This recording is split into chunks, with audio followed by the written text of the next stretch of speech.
አረብ ኤምሬትስ ዳግም ወደ ተለኮሰው የኢራን ጦርነት አሜሪካና እስራኤልን ደግፋ ልትቀላቀል ትችላለች እየተባለ ነው። አቡዳቢ ከዚህ በፊት በጦርነቱ ውስጥ ራሷን ገለልተኛ አድርጋ ለማቅረብ ብትሞክርም አሁን ጦርነቱን የምትቀላቀልበት አስገዳጅ ሁኔታ ገጥሟታል ነው የሚባለው። የዚህ ዜና ትንታኔ ግርማ የከበደ አዘጋጅቶታል እንደሚከተለው ይቀርባል።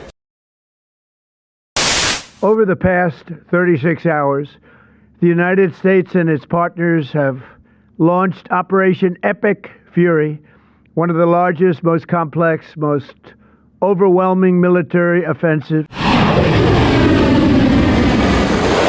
ልክ የዛሬ 3 ወር አሜሪካና እስራኤል አብረው በኢራን ላይ ጦርነት ሲከፍቱ ያኔ የኢራንና የአረብ ኤምሬትስ ግንኙነት ወደ አንዳች ፍጥጫ ተቀየረ። ግጭቱ ሲጀመር አረብ ኤምሬትስ በጦርነቱ እጇ እንደሌለበት ብትምልም የየብሷም ሆነ የአየር ክልሏን ወደቦቿንም ሆነ ሌሎች አቅሞቿን ለአሜሪካ ጥቅም እንደማታውል ብትገዘትም ኢራን ግን እንዲህ አይነቱን መሐላና ግዝት ማመን እንደሌለባት የገባት የጦርነቱ ቀናት በገፋ ቁጥር ነበር። እውነት ነው አረብ ኤምሬትስ በባህረ ሰላጤው የአሜሪካ የልብ ወዳጅ ናት።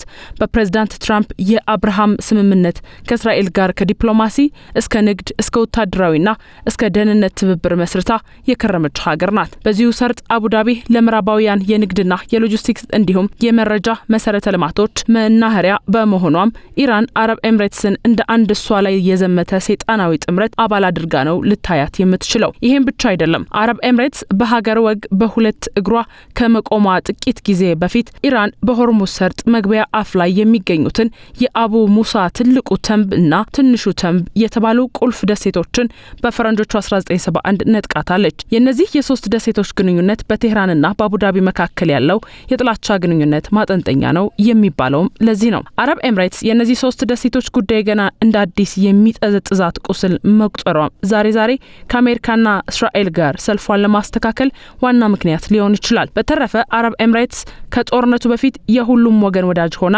ለመታየት በብዙ ታትራለች። ከኢራን ጋር ንግድ በስፋት ትለዋወጥ ነበር። የደህንነቷን መተማመን ሁሉ ለአሜሪካ ሰጥታለች። ከእስራኤል ጋር ደግሞ ጠንካራ የቴክኖሎጂና የመከላከያ ትብብር ነበራት። ይሁንና አሜሪካና እስራኤል ኢራንን ሲያጠቁ የነበረው ሁሉ እንዳልነበር ሆነ። ጦርነቱ ተጋግለው ሲቀጥል የእስራኤሉ ጠቅላይ ሚኒስትር ቤንያሚን ኔታንያሁ በድብቅ ከአንዴም ሁለቴ አቡዳቢን መጎብኘታቸውን የአሜሪካው ሲቢኤስ ይፋ ሲያደርግ ከዚያም የሞሳድ ኃላፊ ቼቪድ ባርና ደጋግመው አረብ ኤምሬትስን ሲጎበኙ በቴህራንና አቡዳቢ መካከል ከባድ መጠራጠር መፈጠር ጀመረ። የሚገርመው ደግሞ የእስራኤል ባለስልጣናት የማይታሰብ ጉብኝትን አረብ ኤምሬትስ እየማለችና እየተገዘተች ብታስተባብልም እስራኤል ግን የምታሰላውን አስልታ ጉዞውን በአዎንታ አረጋግጣለች። ከዚህም የባሳለ እስራኤል ለአረብ ኤምሬትስ የምትሰጠው ወታደራዊ ድጋፍ። አክሲዮስ የዜና ምንጭ እንደዘገበው የኢራኑ ጦርነት ከተጀመረ ወዲህ ብቻ እስራኤል ለአረብ ኤምሬትስ የብረት ጋሻ የተባለውን የጸረ ሚሳኤልን ለአረብ ኤምሬትስ አስታጥቃለች።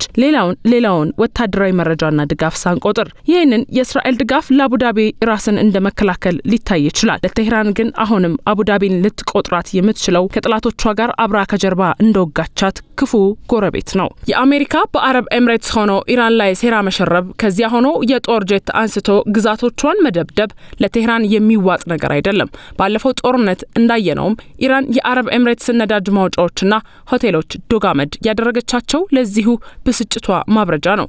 እናም አረብ ኤምሬትስ ከአሜሪካና እስራኤል ጋር ወታደራዊ ትብብር አለኝ ብላ በፊት ለፊት ብትናገርም ሰሞኑን ያየነው አይነት ጥቃት ይደርስባታል። ከዋሽንግተንና ቴልአቪቭ ጋር ግንኙነት የለኝም ብትልም ማንም አያምንም እና የኢራን ሚሳኤልና ድሮን ሰለባ መሆኗ አይቀርም። ወደ ፋይናንስ ጉዳይ ስንመጣም ይሄን የኢራን ሌላው የጦር ግንባር ነው። ዱባይ ለአመታት የኢራን ልዩ የኢኮኖሚ አውታሮቿ መናኸሪያ ነበረች። ይሁንና የጦርነቱን መጀመር ተከትሎ የዱባይ ባለስልጣናት የኢራን የፋይናንስ እንቅስቃሴ ላይ ጥብቅ ክልከላና ቁጥጥር ማድረግ ጀምረዋል።